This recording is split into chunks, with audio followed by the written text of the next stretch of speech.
Salut user, salut Sandrine, salut les amis, salut Yelisla Miguel, salut Céline, salut userfou, salut Stella, salut Kelly bien sûr, salut Manuela, salut Suna, salut Edwidge, salut Seb, salut Inde. Salut à tous les amis, on se retrouve pour un nouveau live aujourd'hui où on va parler de l'amour bien sûr, mais on va parler aussi des séparations. Des séparations en amour, c'est pas très gai, mais c'est important et je vais vous donner aujourd'hui quelques conseils pour bien vivre cette séparation, cette rupture et surtout est-ce qu'on peut croire encore en l'amour une fois qu'on a eu le cœur brisé. Voilà les questions auxquelles on va répondre aujourd'hui en live les amis. Alors, on va démarrer. Est-ce que vous m'entendez bien? Avant de démarrer, j'aimerais que vous me mettiez un max de pouces pour me dire si vous m'entendez bien, si l'image est bonne, si la connexion est bonne. Donc, mettez-moi des pouces si tout est OK pour vous, pour qu'on puisse faire ce live dans les meilleures conditions possibles. Salut Stacy. Salut à tous, on est plus de 52, on est plus de 111 sur TikTok, on est 55 sur Insta. Bon, c'est beaucoup plus calme côté Facebook. Alors, on va démarrer, mais j'attends vos petits pouces là. Dites-moi si tout est OK, si la connexion est bonne. J'ai l'impression que ça a l'air de bien fonctionner et c'est tant mieux. Alors, est-ce qu'il y en a peut-être parmi vous, bonjour Sandrine, est-ce qu'il y en a parmi vous qui ont peut-être déjà, qui le vivent maintenant ou qui ont déjà vécu une séparation difficile? Peut-être que vous êtes dans cette situation-là et on sera tous d'accord là-dessus, c'est jamais facile, ça fait jamais plaisir et c'est très douloureux quand on perd évidemment l'amour qui est perdu. Souvent, on se remet en question, on se pose plein de questions auxquelles on accepte aussi de ne pas avoir de réponse et on ressent parfois aussi également de la culpabilité. Culpabilité, c'est-à-dire qu'on se remet en question, on se dit mince, qu'est-ce que j'ai fait de mal? Et croire en l'amour après ce genre d'expérience, après une séparation, après une tromperie, après une séparation douloureuse, eh bien c'est souvent compliqué et ça prend du temps. Et c'est pour ça aujourd'hui que moi aussi je prends le temps de vous donner des conseils et de vous aider dans cette situation. C'est aussi mon rôle de love coach que de vous accompagner dans ces moments-là. Donc voilà, je vais vous apprendre entre guillemets à tourner la page et avancer en tout cas plus rapidement. Dites-moi en commentaire si ça vous est déjà arrivé, si vous avez malheureusement déjà vécu ce genre d'expérience. Déjà avant toute chose, faut bien se dire une chose, c'est que c'est pas parce qu'on vit une fois un échec ou deux fois un échec que l'amour n'est pas fait pour vous. Des fois, j'entends ça. Il y a des gens qui me disent, Thomas, c'est pas fait pour moi, ça fait mal, etc. Non, je suis désolé de vous dire ça, je le répète à chaque live, mais un enfant qui apprend à marcher, il tombe 1700 fois en moyenne. 1700 fois avant de savoir marcher. Bon, et qu'en est-il de savoir aimer? Évidemment, on va pas vivre 1700 en relation, c'est une évidence, heureusement. Mais voilà, c'est pas parce qu'on a un échec que ça y est, on s'est planté. On s'est planté, oui, et ça fait partie du jeu. Alors, on y va, on démarre. Donc, comment surmonter une déception et comment croire à nouveau en l'amour? On va démarrer ici et je vais vous donner quelques conseils. Le premier conseil que je vais vous donner, il est très très important. Plusieurs séparations, me dit Sandrine. Alors, je réponds aux questions juste après. En plus, je suis en triple live, alors j'ai beaucoup de questions. Je réponds à tout ça juste après. Premier conseil que je vous donne ici, les amis, il est hyper important, c'est d'accepter la situation. Eh ouais, pas simple, vous allez me dire, c'est facile à dire, moins facile à faire, mais on passe par la phase d'acceptation, c'est-à-dire qu'on peut pas obliger l'autre à nous aimer, on peut pas obliger l'autre à rester avec nous, donc il faut se faire à l'idée qu'effectivement cette relation est finie, et que si cette personne en est venue à rompre, c'est que finalement elle avait plus envie. Voilà, donc la première des choses à faire, c'est d'admettre que la relation s'est arrêtée. Alors, il faut éviter d'espérer qu'il change d'avis. Ça, je sais que c'est un piège que beaucoup d'entre vous font, et c'est humain. C'est d'espérer que peut-être votre copain, votre copine change d'avis et revienne vers vous. L'amour, c'est pas un jeu, les amis. On se réveille pas le matin en disant à son partenaire, bon non, finalement, je t'aime plus, je crois plus en nous, ciao, bye. Voilà, si votre compagnon ou votre compagne, elle en arrive au point de dire, c'est fini entre nous, bah c'est qu'a priori, il n'y a plus rien à faire pour sauver votre relation. D'accord? À moins qu'il vous ait fait du ghosting et vous avez carrément aucune explication, cette personne elle disparaît du jour au lendemain. Ça, on en avait déjà parlé, c'est un autre thème, le ghosting. C'est pour ça que c'est douloureux, parce qu'on n'a aucune réponse, aucune explication. Et donc oui, c'est dur à accepter, mais c'est ainsi. Donc on rentre dans cette phase d'acceptation. Vous savez, c'est un petit peu les mêmes étapes, les mêmes phases qu'un deuil amoureux, hein. Qu'un deuil quand on perd un proche. Donc le deuil amoureux, c'est un petit peu les mêmes phases. Donc acceptation. Ensuite, on va vivre sa douleur. Qu'est-ce que j'entends par vivre sa douleur? On va voir un petit peu ce que... Dites-moi en commentaire, réagissez par rapport à tout ce que je dis. On accepte, c'est pas facile, mais on accepte que ce soit ainsi, et après on vit sa douleur, c'est-à-dire que on a partagé plein de souvenirs, sûrement, avec son ex. Il y a des bonnes choses, des moins bonnes choses, évidemment, sinon on n'en arrive pas à rompre. Eh bien...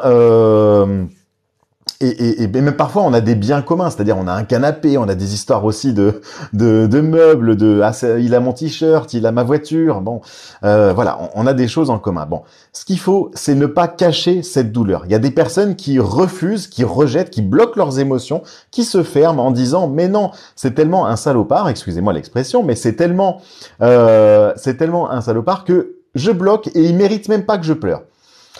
Oui et non, en fait. C'est pas ce que moi je vous conseille. Je vous conseille, évidemment, si vous en ressentez le besoin d'en parler, parlez-en un maximum à vos amis, à moi, si vous le souhaitez, bien sûr. Je suis là aussi pour ça, c'est mon travail.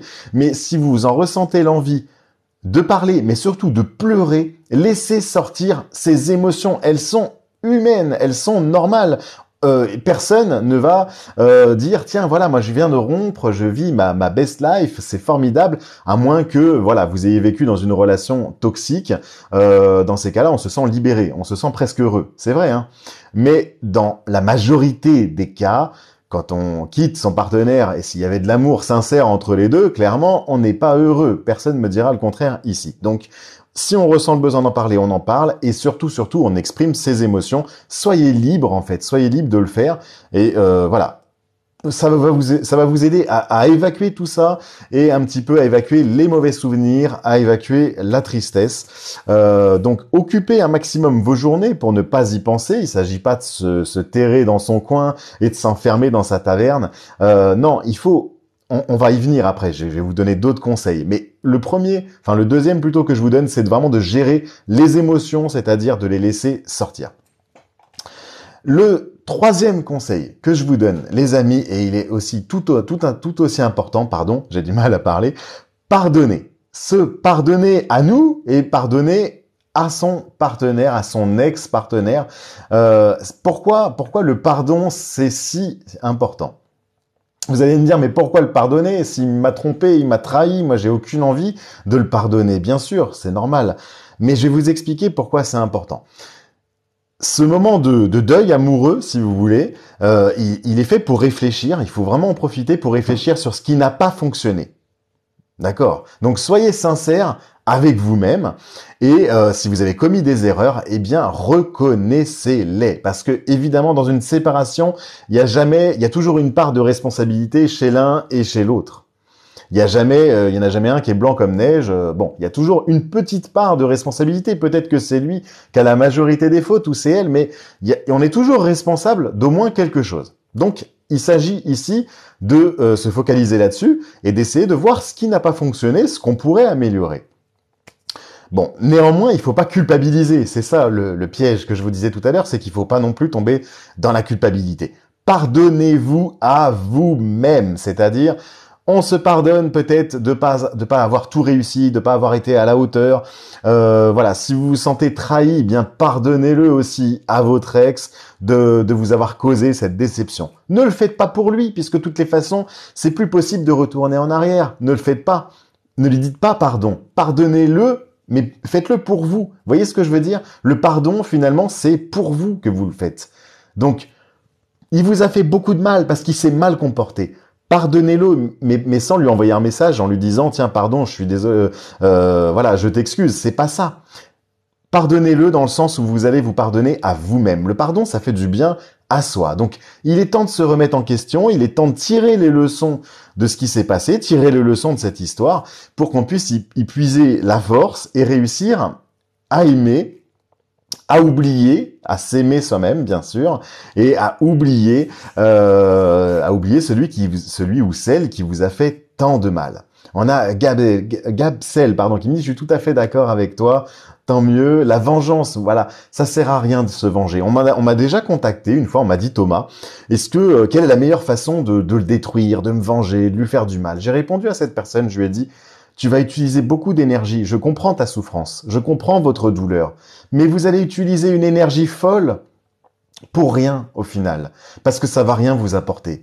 Vous pensez que vous allez être content parce que vous allez en tirer une satisfaction, de vous dire ah tiens, il va payer pour tout le mal qu'il m'a fait, mais au final, ça vous apportera rien, ça vous fera rien. Donc vraiment, ce qui est important, ok, ça marche Kelly, bonne consultation. Ce qui est important, c'est, je sais plus ce que je disais du coup,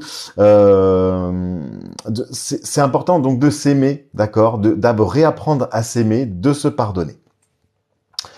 Oui, voilà, on parle de la vengeance. Voilà, ça va rien vous apporter, vous allez gaspiller beaucoup d'énergie et au contraire, utiliser cette rage, cette haine que vous avez en vous pour vraiment utiliser cette énergie pour vous reconstruire, pour aller de l'avant, pour avancer. Donc prenez cette énergie négative et transformez-la en une bonne énergie, en une bonne vibe, ce qui va vous tirer vers le haut. Vous savez, quand on a la rage, quand on a la haine, parce qu'on a été trompé, parce que il vous a fait une vacherie, parce qu'il a disparu, utilisez cette mauvaise énergie-là pour vous, pour aller de l'avant, réorganiser votre vie. C'est ça le conseil que je vous donne. Et ne cherchez pas à vous venger, ça sert à rien. Se venger, c'est devenir un peu comme lui. C'est ça, Linda. C'est se rabaisser et puis ça n'apporte rien. Voilà, vous ne tirerez même pas de plaisir à le voir souffrir. C'est ce qu'on pense tous. On se dit, tiens, voilà. Et en fait, non, ça change rien.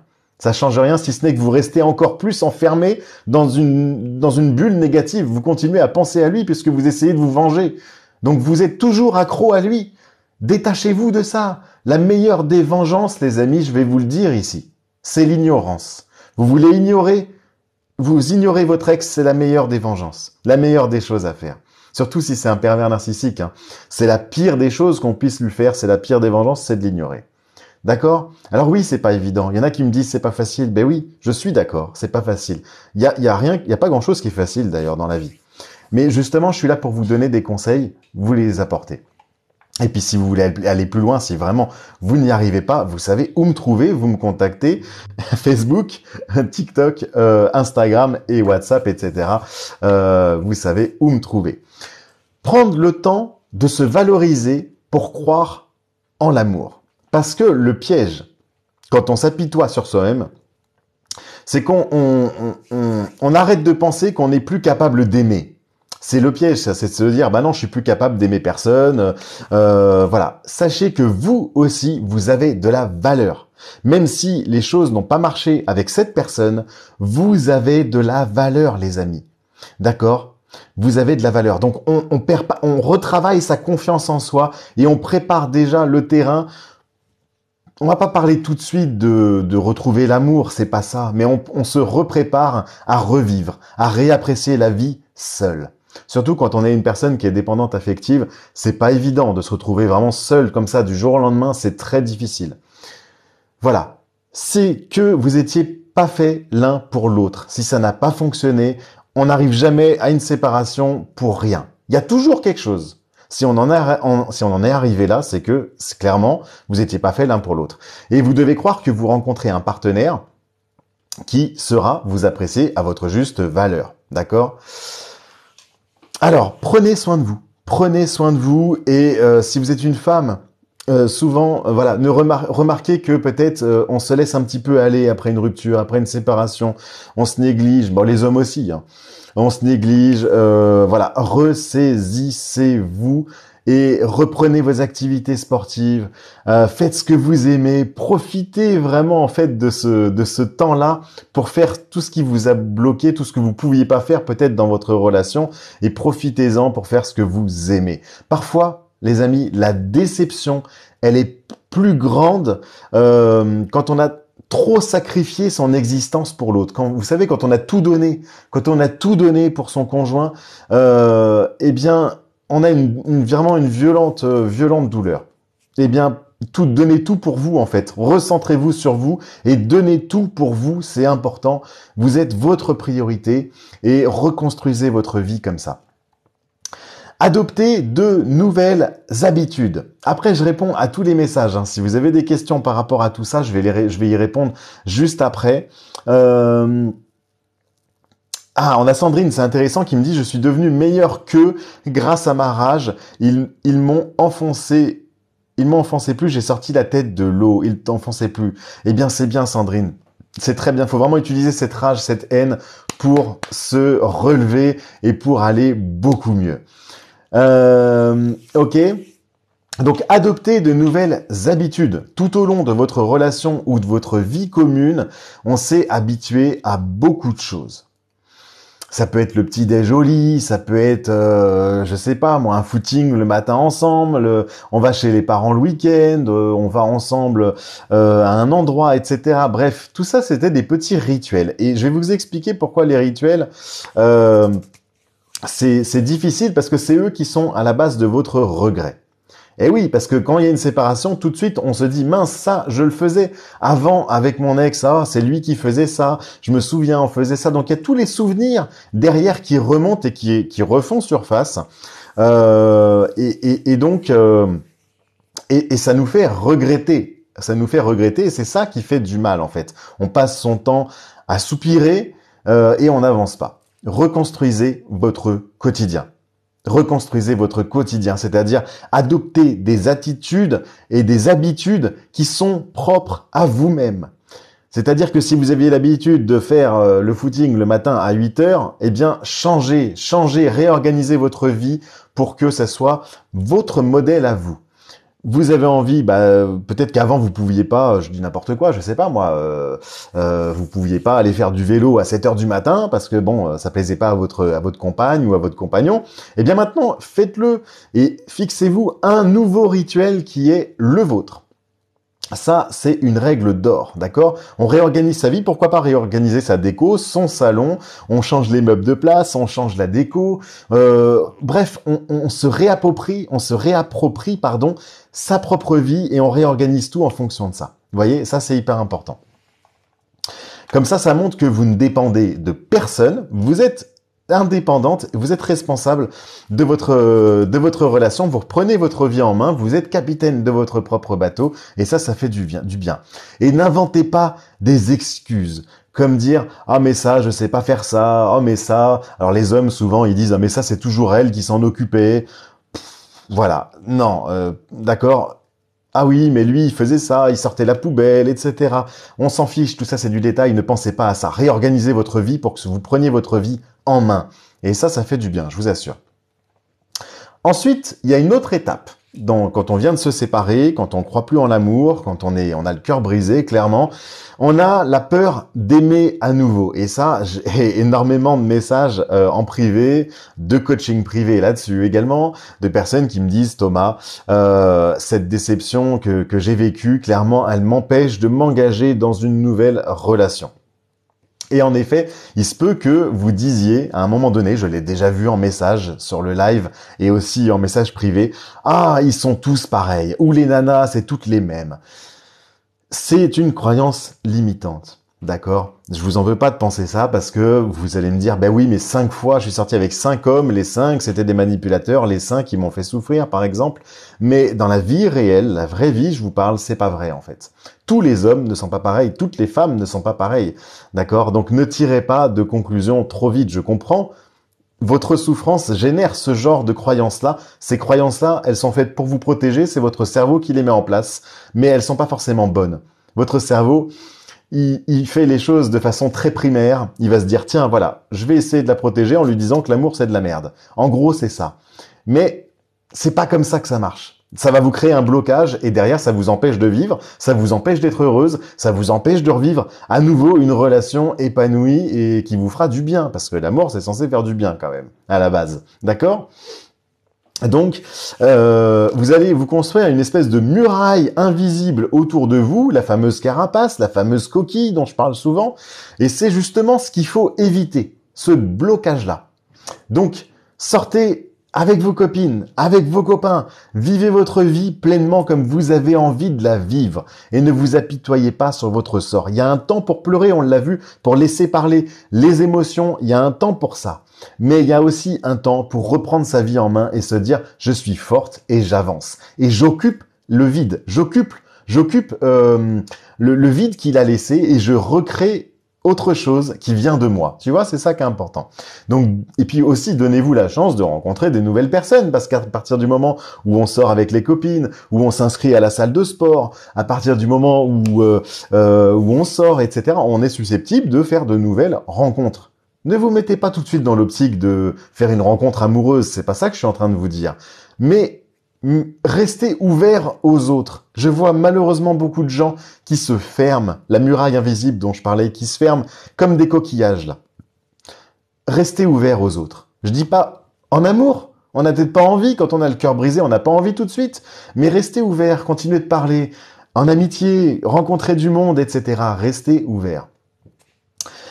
Et réalisez vos projets. Si vous avez mis des rêves de côté, peut-être à cause de votre ancienne relation, eh bien, c'est le moment de les ressortir du placard. C'est le moment de regagner confiance en vous, les amis. C'est pour ça que je ne cesse de répéter ici en live que retrouver confiance en soi, c'est très important quand on sort d'une rupture amoureuse et encore plus quand c'est une relation, quand on sort d'une relation toxique, si on a vécu avec un pervers narcissique, parce que c'est directement votre ego, l'estime de soi qui en prend un coup et qui a été piétinée. Donc on a besoin de la retravailler, on a besoin de la redorer. Très important.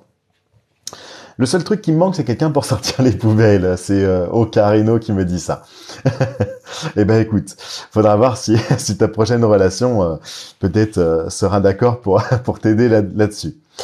Donc voilà, tout le monde sait que l'amour ne naît pas en un jour. Évidemment, on va pas se dire, tiens, tout de suite, on va pas se focaliser sur une autre relation. C'est aussi une erreur que vous faites beaucoup. Mais focalisez-vous sur vous-même. Dites-vous que finalement, le travail que vous avez à faire, il est sur vous. Profitez de cette période de célibat et partez à la découverte, à la connaissance de vous-même. Voilà. Et puis, restez ouvert aux autres, évidemment. C'est très important. Salut à toi, Mimu GT. Donc, cependant, pour y arriver, je vais vous donner une image. Et vous devez ouvrir une page blanche. Page blanche et laisser l'encre se transformer en une belle histoire. D'accord? Lâchez un peu prise et dites-vous qu'il se passera ce qui se passera finalement. Il tient qu'à vous que de vous laisser aller et de profiter de la vie. Est-ce que vous avez déjà essayé d'écrire sur une page qui est déjà remplie? C'est compliqué, hein? C'est compliqué. Ça vous donne des trucs incompréhensibles ou alors des mots isolés, c'est brouillon, on n'y voit plus rien, on est perdu et ça n'a plus aucun sens. Donc, tournez cette page. Et dites-vous que maintenant, c'est une nouvelle histoire. C'est une nouvelle page blanche et c'est à vous de l'écrire. D'accord? Ça fait du bien de se dire ça. Ça permet d'accepter sa rupture, ça permet de lâcher prise et de se dire finalement, j'ai toutes les cartes en main maintenant. Je suis capitaine de mon propre bateau et je vais prendre les choses en main pour aller de l'avant. Vous voyez comment c'est important?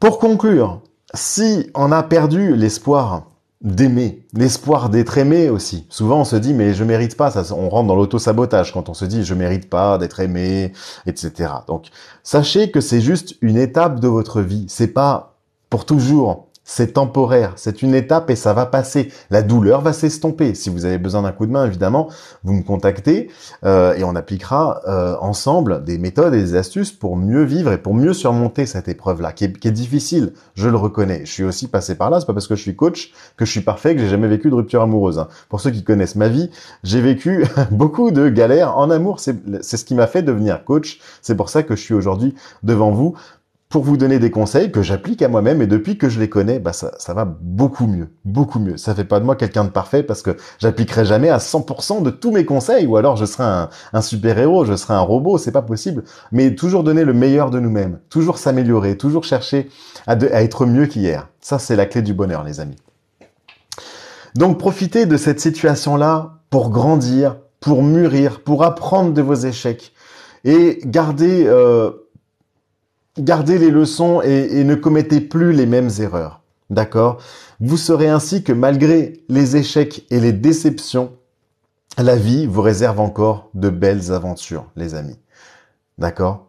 Donc oui, on vit des échecs et on se reconstruit. Celui qui n'a jamais connu d'échec, c'est pas compliqué, il peut pas réussir. On peut pas y arriver si on connaît pas l'échec. On est obligé de passer par l'échec pour y arriver parce qu'on se construit là-dessus. C'est malheureux, je vous le souhaite pas, mais c'est comme ça qu'on apprend, malheureusement. Un enfant, quand on lui dit non, fais pas ça, c'est interdit. À 90% de chance, il va essayer, il va quand même le faire. Parce qu'il veut se faire sa propre expérience, il va se prendre les pieds dans le tapis, il va tomber. Et vous allez, en tant que parent, lui dire, bah oui, je te l'avais dit. Il a besoin de se faire aussi cette expérience. Alors, on n'est pas des enfants, mais on fonctionne plus ou moins pareil quand même. Et on a besoin aussi, finalement, de tomber dans des pièges. Même si la copine ou les parents nous avaient prévenus, eh bien oui, à un moment donné, on se prend les pieds dans le tapis. Oh, j'aurais dû écouter ma meilleure amie, j'aurais dû écouter mes parents. Je me suis trompé. Acceptez-le, ça arrive, c'est normal, c'est humain, d'accord? Donc acceptez-le, tout simplement. Voilà les amis. Allez, je vais répondre maintenant à quelques questions. J'espère que vraiment je vous ai donné un maximum de conseils. Est-ce que vous voulez que je les répète brièvement pour ceux qui sont arrivés en cours de live? Je vais les répéter assez rapidement. Oui, je vois qu'il y a des messages où on me dit oui, répète s'il te plaît. Première étape donc pour aller de l'avant, pour croire à nouveau en l'amour après une séparation qui est compliquée, première des choses, c'est d'accepter la rupture, d'accepter la séparation. La deuxième, ça va être de vivre sa douleur, c'est-à-dire d'accepter ses émotions négatives, souvent, hein. On n'est pas très heureux, on pleure, etc. Donc on laisse venir toutes ces émotions-là. Ensuite, on pardonne à l'autre, pas pour lui, mais pour vous, hein, c'est ce que je vous ai expliqué, et se pardonner à soi-même, se pardonner d'avoir fait des erreurs. On a tous fait des erreurs à un moment donné, si on en arrive à une rupture, il y a, je dis pas 50-50, mais il y a forcément, on n'est pas parfait. Même s'il vous a ghosté. Et s'il vous a ghosté, c'est qu'il y a peut-être une petite erreur, un petit truc que vous avez fait à un moment donné. Je dis pas que c'est votre faute, il s'agit pas de culpabiliser, attention. Mais se remettre en question pour avancer, apprendre de tirer des leçons de ce qui vous est arrivé. Je ne veux pas m'épouser, je sors. Ah, mon cœur est déjà pris, Gabstel.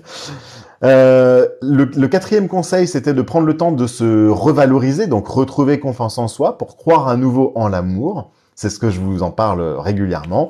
Le cinquième conseil que je vous ai donné, c'était d'adopter de nouvelles habitudes, de recréer un nouveau cadre de vie, c'est-à-dire de créer des nouvelles habitudes, de réécrire cette page blanche, hein, c'est ce que je vous disais, et de changer voilà la déco, de prendre de nouvelles habitudes, des habitudes perso, tout simplement. Ok ? Donc créer de nouvelles habitudes, vaincre la peur d'aimer à nouveau, parce que si vous avez conscience que vous avez peur de vous engager, que vous êtes peut-être vous êtes réticent à aller voir à revivre une relation amoureuse, si c'est évidemment 3 jours après la rupture, c'est normal. Mais à un moment donné, si ça fait 1 an et que vous êtes toujours bloqué, c'est pas bon, il faut faire quelque chose, d'accord? Donc on enlève cette carapace que votre cerveau vous a mis pour vous protéger, mais qui en même temps vous rend pas du tout service finalement. Et on travaille là-dessus, on travaille beaucoup. Moi, je travaille beaucoup avec les neurosciences, etc. Et c'est très intéressant de voir les mécanismes de protection du cerveau qui, parfois, malheureusement, nous pourrissent aussi la vie. Donc, il réagit pas toujours de la bonne manière. Et ouvrir son cœur pour un nouveau départ, parce que il faut penser à la suite et il faut pas s'arrêter sur un échec et se dire c'est fini. Maintenant, si vous êtes bien, si vous êtes heureux célibataire, mais tant mieux, moi je suis pas là pour vendre l'amour. L'amour, il est là, il existe. On a le droit, surtout au bonheur. Et si vous êtes heureux et heureuse seul, je vous le souhaite, c'est très bien, tant mieux pour vous. Mais à un moment donné, quand on se met en couple, pourquoi? C'est quoi l'amour? C'est quoi se mettre en couple? C'est quand on est plus heureux à deux que tout seul. À un moment donné, si on se dit, bah écoute, je m'ennuie un peu moins en couple que tout seul, je vis mieux, voilà, je me sens mieux, c'est cool. Et dans ces cas-là, on se met en relation. Mais à un moment donné, si vous en ressentez pas le besoin, que vous en avez pas envie, pas de problème. Mais il y a des gens qui en ont envie et qui malheureusement ont des blocages et qui se privent de ça, qui se privent de ce bonheur. Vous voyez ce que je veux vous dire? Allez, je réponds à quelques questions et après je vais couper parce que je vais plus avoir de batterie vu que je suis en triple live, là c'est un peu compliqué. Alors, est-ce qu'il y a des questions par rapport à tout ce qu'on a dit? Je vais prendre 2-3 questions et puis les lives sont enregistrés, donc pas sur TikTok bien sûr, mais pour ceux qui me suivent sur Instagram, @sixic_thomas, il y aura le replay de ce live et puis sur ma page Facebook aussi, Thomas Sixic Coach. Donc profitez-en. Je suis en train de poncer une table basse pendant le live, tu m'aides.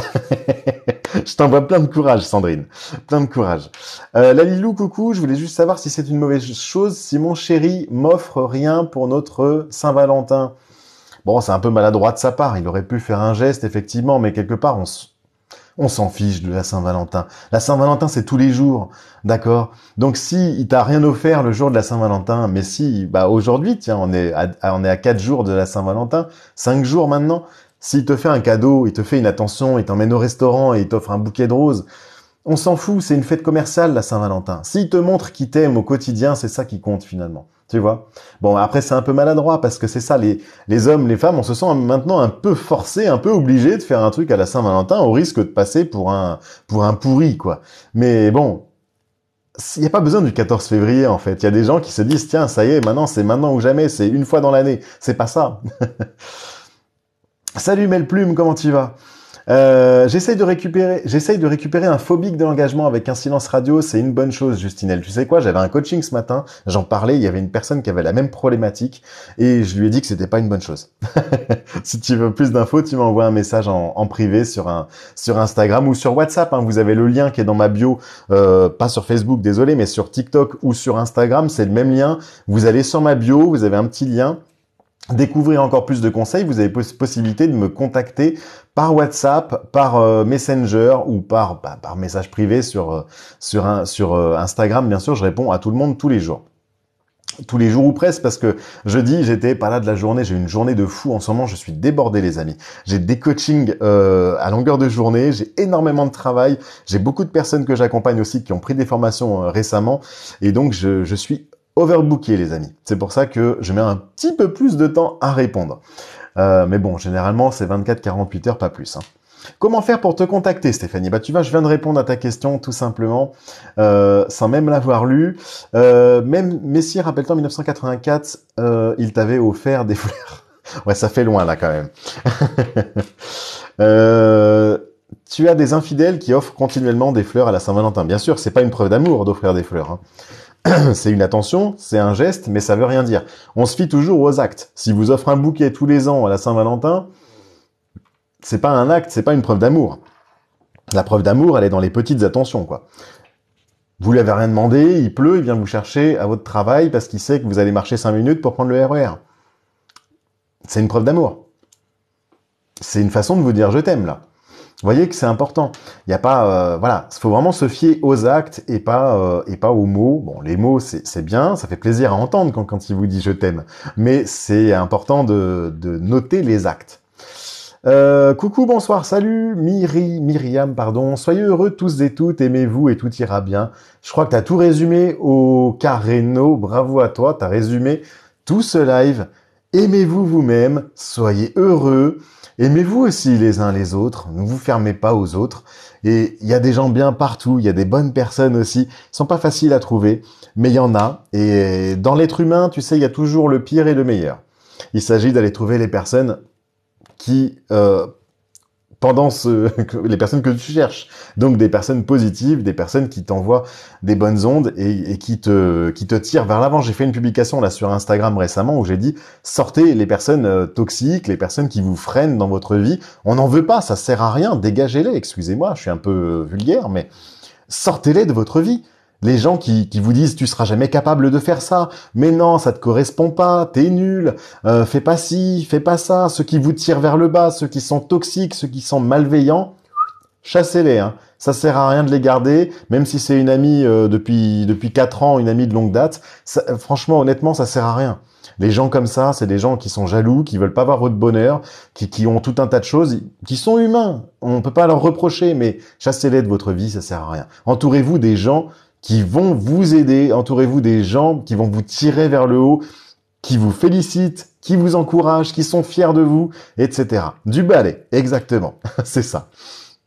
Allez les amis, je vais vous laisser, j'espère que ce live vous a plu, et je vais déconnecter avant que ça coupe, parce que mine de rien, ça pompe la batterie à fond la caisse. Donc voilà. Je vous souhaite le meilleur, les amis. Prenez soin de vous. Je vous dis à très bientôt. J'ai pas fait trop de live ces derniers jours parce que encore une fois, je suis surchargé niveau travail. Beaucoup de coaching. Si ça continue, je vais devoir en refuser bientôt.